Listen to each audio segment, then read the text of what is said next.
Sunday அன்னைக்கு எங்க வீட்ல கீரை குழம்பு. இது என்ன கீரைன்னு எத்தனை பேருக்கு தெரியும்? கமெண்ட்ஸ்ல சொல்லுங்க. ஈவினிங் ஸ்நாக்ஸா சுண்டல் தான் பண்ணியிருந்தேன். இது என்னன்னு தெரியுமா? தென்னை மரத்துல இருந்து கிடைக்கலையா அந்த குருத்து தான் இது. எத்தனை பேர் சாப்பிட்டுருக்கீங்க?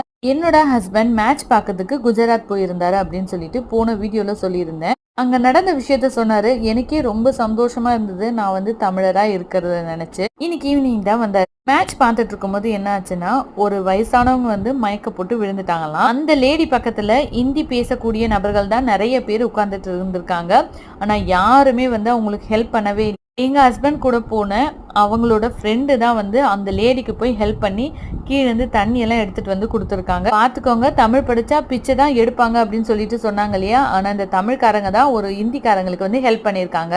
குஜராத் டீமோட ஒன் ஆஃப் த பார்ட்னர் பின்காடா, அவங்க தான் ஒரு டீமா வந்து எல்லாரையும் அழைச்சிட்டு போனாங்க. எல்லா செலவும் அவங்க தான் ஏத்துக்கிட்டாங்க. தமிழரை பத்தி ஏன் பெருமையா சொல்றேன்னா, தமிழ் கடவுளே நம்ம பக்கம் தானே இருக்காரு. பாய், நெக்ஸ்ட்